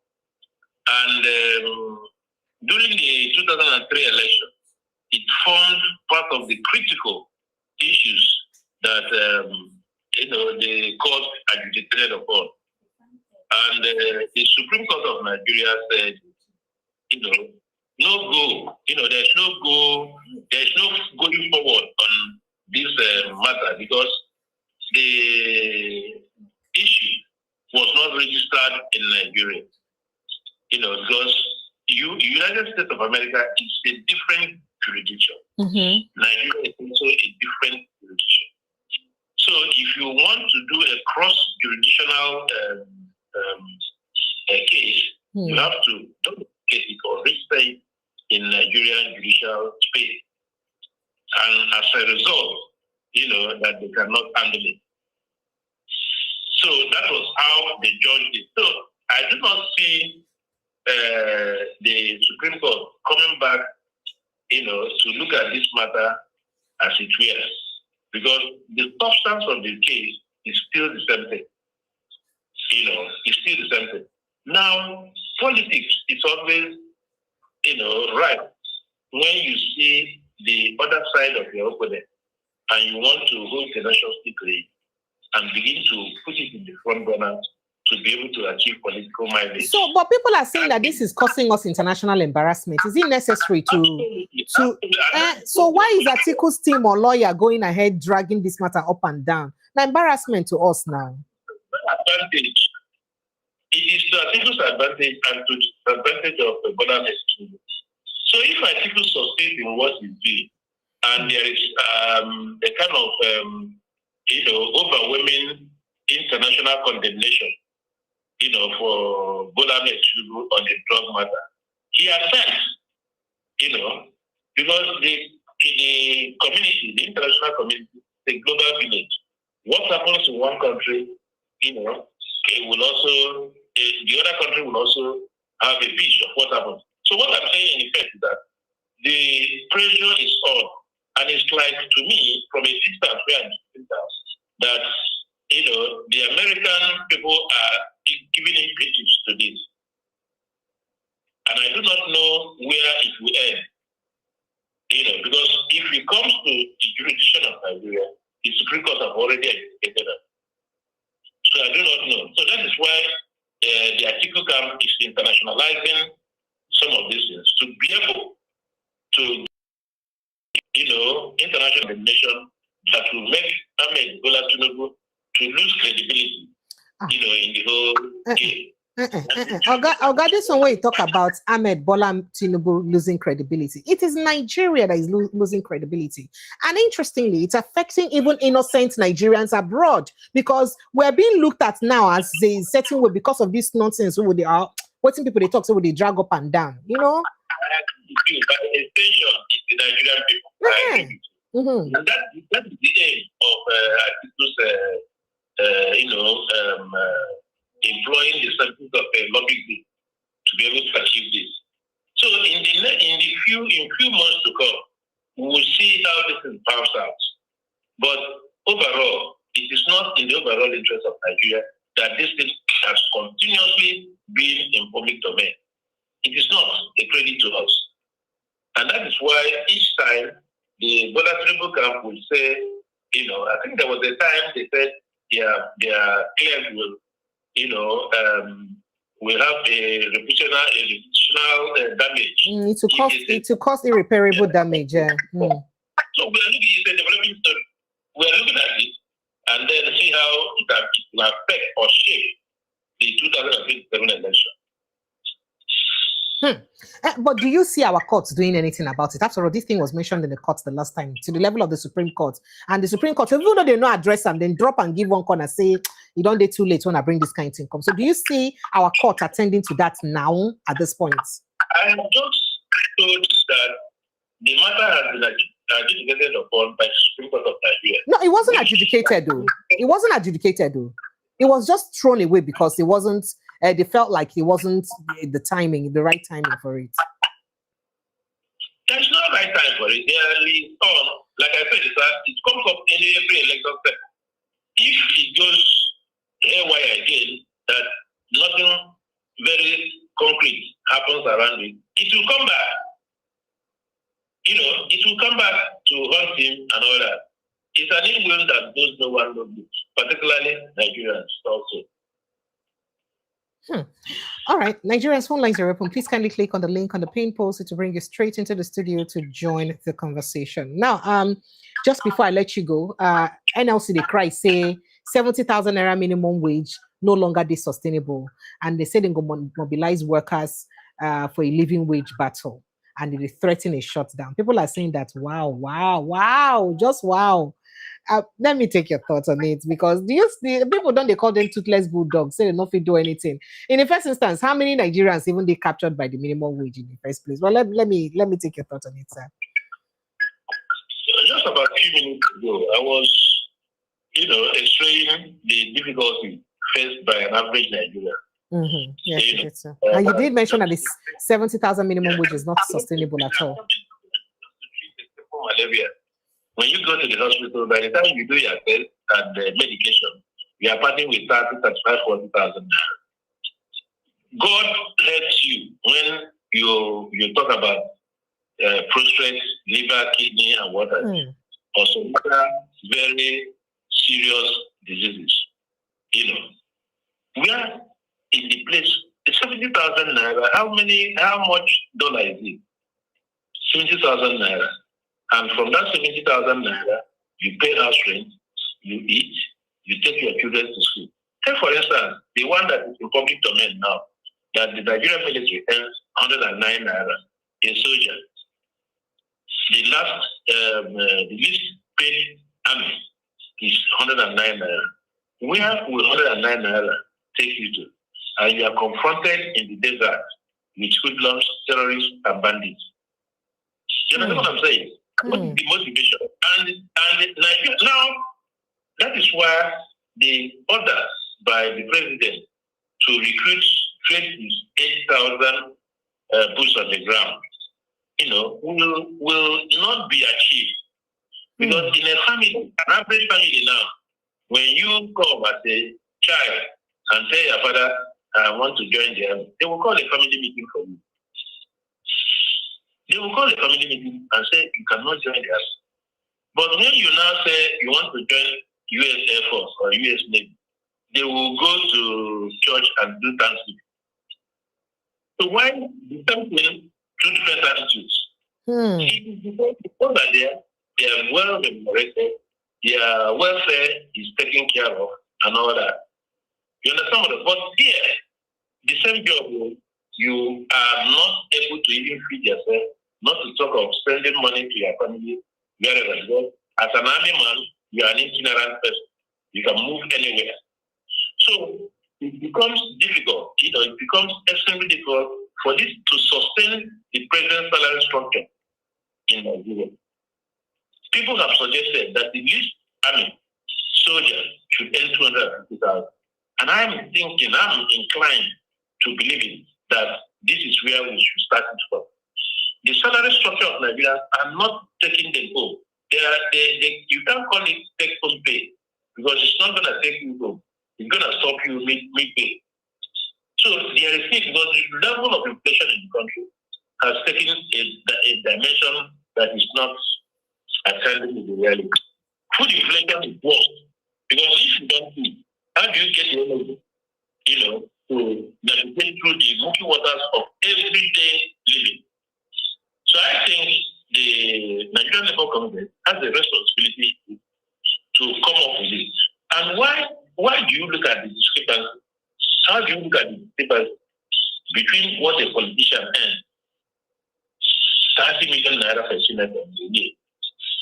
Do the mathematics and know how much he earns in a month. And somebody, a professor, is earning 400 to 500,000. So look at it. And perhaps this professor must have taught the senator in school. The senator may not have done well academically, but look at the severity.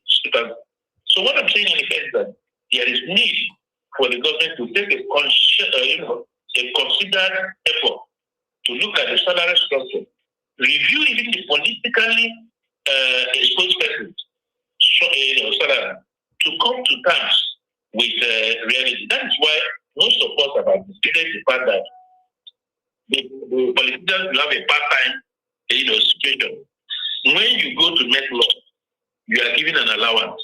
You are booked in a hotel. You stay 3 days in a week. You come back to your normal business. Now, politics has become a business. Before now, politics is not a business at all.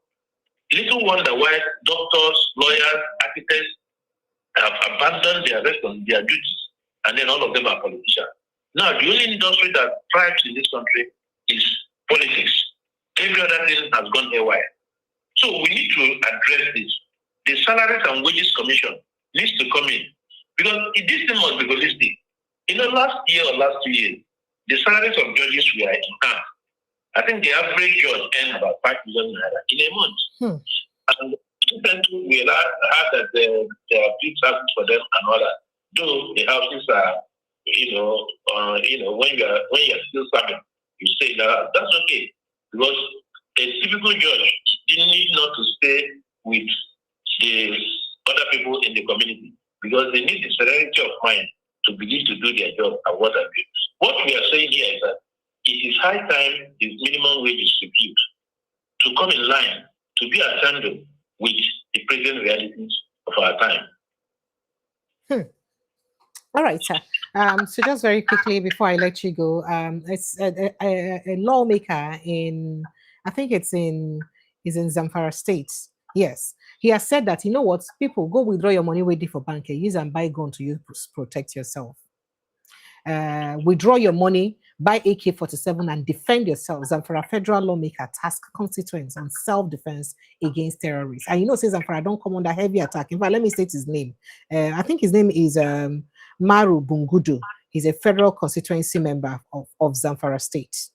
Make I take your thought on that. If all of us begin to defend ourselves, how our country won't be like? Then what can be the purpose of government and governance?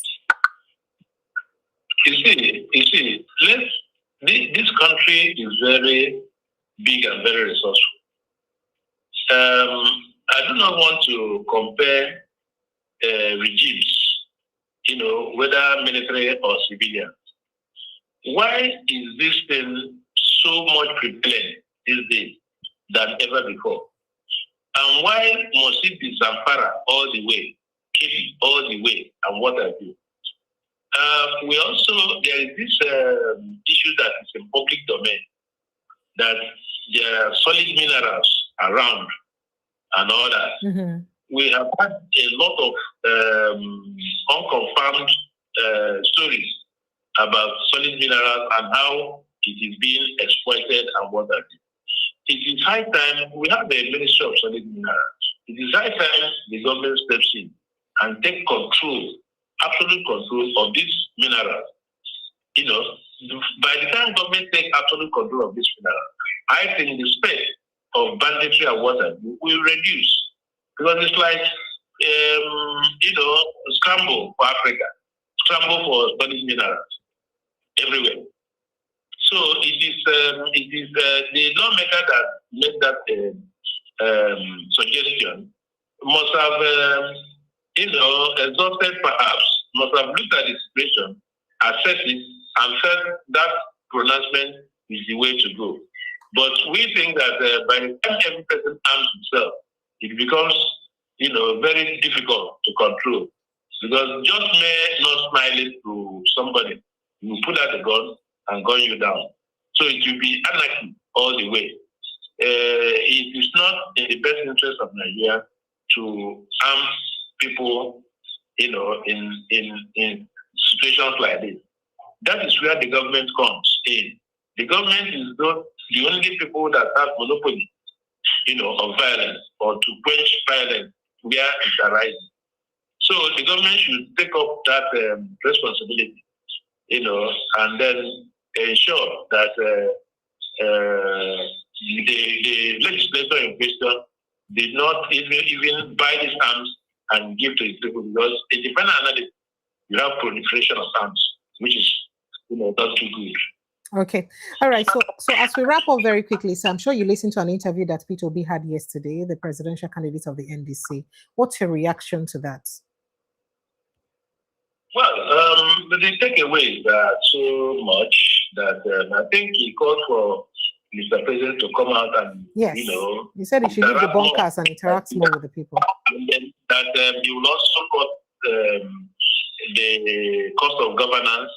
He berated Mr. President for giving the First Lady an office. Yes. The First Lady's office is not constitutional, yes, and all that.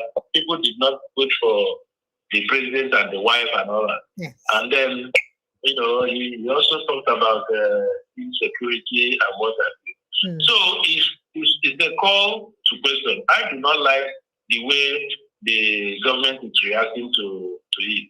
They're calling him, he doesn't know, he's incompetent and all that. That was exactly what they told Jonathan, kindergarten president and what have you. And people have for the past 3 years, did a comparative analysis of the two administrations and begin to say, okay, during Jonathan's, we are in it already and all that. So what you need to do, the government needs to do, is to take some of the issues that Peter raised yesterday and begin to interrogate it more with a view to finding solutions to some of the, things that he said. Part of it was that he removed subsidy. Let me land. That he removed subsidy, and it's also taxing people, so much. Then he also bought his jet for 200 billion and bought yacht for how much?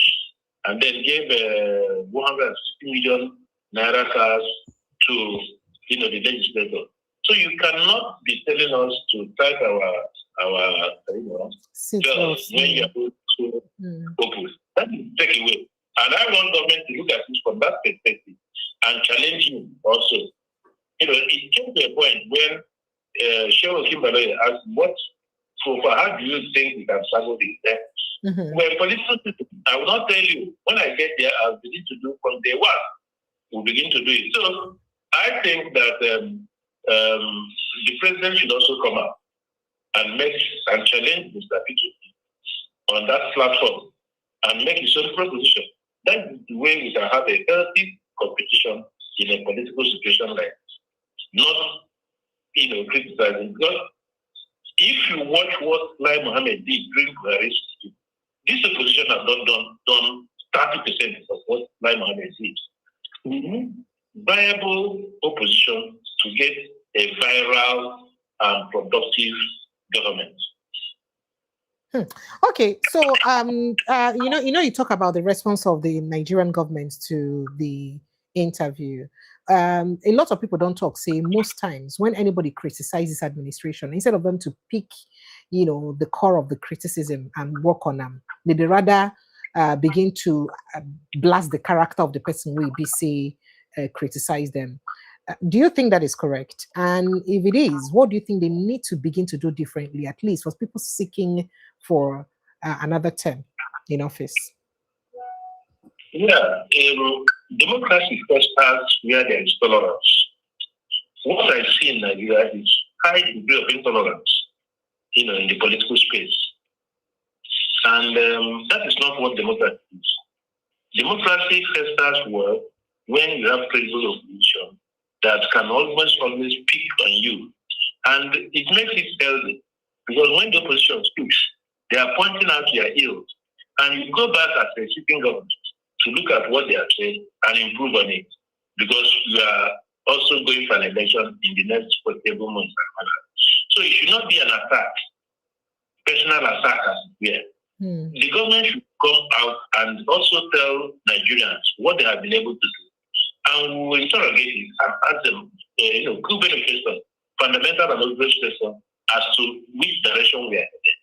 Because now, we don't know where we're driving to this country because of the avalanche of, issues that are killing an average Nigerian. Now, people depend on families to assist. Even the family you usually hitherto depend on is no longer there. So where do you go from there? So enough of this. Tolerance is the name of the game. You say what you want to do. I have a different opinion about you get there. It's like somebody going to Ibadan, or let's say Abuja. You can decide to go to Abuja by road. Some other person might decide to go by air. Somebody can go through Kogi and what have you. Some other person might decide to go up to Benin and get to Ekoma and things like that. The important thing is getting to your destination. And at the end of it all, we will not sit down and see who is more efficient and effective in trying to get to Abuja. At the end of it all of us will get to Abuja. But at what time? and what stress level have you been able to get to that place. So by the time you do your comparative analysis, you find out that who is more efficient or more effective than other. Of course, you can be efficient without being effective. You can be effective without being efficient. But once you are efficient, you are effective. So what we're saying is, how can government be efficient? How can government be efficient so that you can, now they are equally counting the idea of this electricity thing. The rule, what we call the rail that is supposed to be an alternate to road transport is in comatose situation. So how do we go from there? So, oh dear, sincere apologies. Let's see if I can reconnect with him and then we'll wrap up the conversation. Sincere apologies.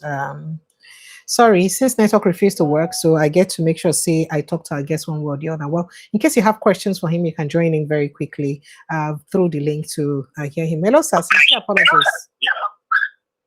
Go ahead, sir. It's network. Okay, sorry. Go ahead, sir. Go ahead and land on your thought. You were saying something, sir. Yeah, like I was saying, there is need for us to have, effectiveness and efficiency in what we do in government delivery. Like I was trying to cite an example. I say if you are going to Abuja, you can decide to go by road, you can decide to go by train, you can decide to fly, you can decide to go Ibadan Ekiti route, you can decide to go up to Benin and turn left to Ekoma and what have you. The important thing is getting to Abuja, and at what cost did you get to Abuja? That distinguishes effectiveness and efficiency in government, in running the government and what. So what I'm saying is that there is need for government to look at their governance structure and begin to see how Nigerians can effectively be, better for it. As it is presently constituted, Nigerians are on the shorter end of the stick. Right. All right. Thank you so much, sir. I'd like to say a big thank you to you as we move on to the campaign season, because if you like say campaign, they start this August. As we move on to campaign season now for the election, we never know whether ADC go fit survive the hurdle, the whole court litigations where they worry them, and whether NDC go fit even survive them because of the accusation of the ruling party trying to stifle the opposition. But as we head towards the campaign season, waiting you go to look out for, and waiting Nigerians supposed look out for from the people where they ask them for votes. Absolutely. The campaign, I think we should have a different structure of campaign where issues are raised, not flags, counting and all that. And you will not hear anything anyone is saying. You just hear noise, without, sanity around it. So campaign should be what it is, campaign. Tell us what you want to do. People will, dissect what you want to do. And if need be, ask questions. That is why I prefer town hall than, this campaign. But say you don't talk and say campaign and they could just gather people, then do 2 seconds and then go. Does that mean that they've communicated to the people? Because people would really love to hear from them. Yeah, that's what I'm saying. You call people together, even pay people 5,000 to transport them from the rural area to the urban cities. And when they come, after the campaign, they will not have transport to go back from where they came from. That is the kind of campaign we have in this country. It is not structured to, achieve anything. And that is where the issue of debate comes handy and all that.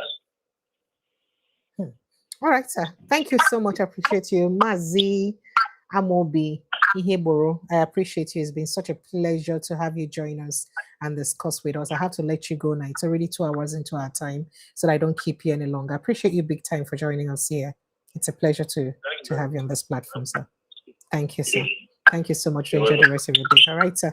All right, to the rest of you Nigerians, make I just play on a few things we be share today for Inside Nigerian News. You say this Nigerians, I don't know why people are doing this kind of things you're doing now. Make I just play on a few things before I just end the show tonight. This now one of the things ABC happened to the people when they talk. Say, are we not taking politics too far? Because why are we just witch hunting each other and trying to undo each other because of politics. I mean, suppose they this bad now, where BC will come begin do things like this to make each other appear bad or overdo like that. Why are we doing like this now? Is it necessary? Is it necessary? Now here's what's scenes from northern Nigeria.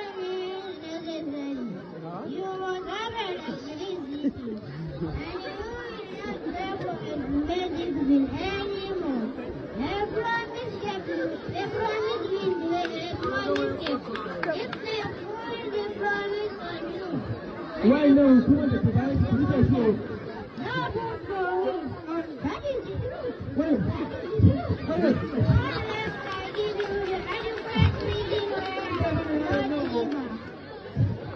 Why? I know a lot of you. You know what there is nothing you can do about it. I want to tell people of Abuja about me before I go on. How you greet in Hausa? I have been presented. How do you people greet in Hausa?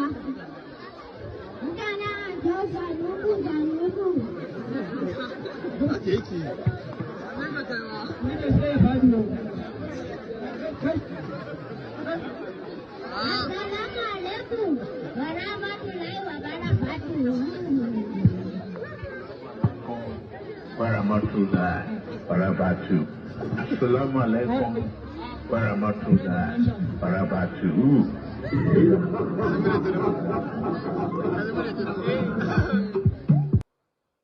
Okay, so what's going on here? People come begin complain. They say, are we not taking politics too far? Why do we bring children into this kind of thing? Why do we make children go through this? Why? All of this on in the name of politics. Now we make children. Can you see exactly what's going on here? Why do we have to put children? Oh, goodness me. All right, let's move on to other issues. I just thought to make a just show some things that happen for inside Nigeria. And then here, another footage will be seen go viral earlier today. Okay, so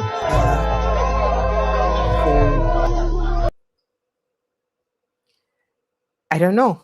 So you see that footage and people they complain. People are saying that is it that bad? Is it really that bad that we have to do this to ourselves? He really did that bad. A campaign train now. The campaign never start to, even though say some areas they don't start campaign, but do we have to do this? Do we have to do this? Okay, a few more things, and one of the things I would like us to even talk about. First of all, some scenes from some of the mass burial we happened to some of the people who died recently from northern Nigeria.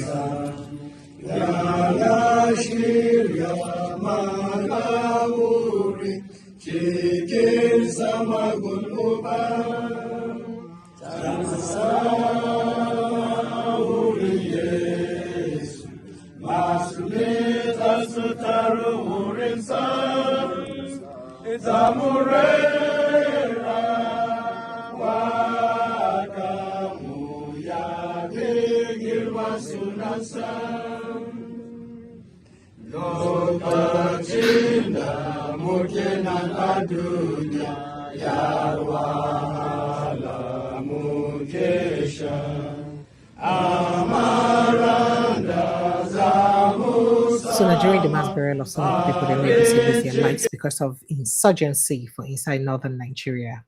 That's some of the mass burial.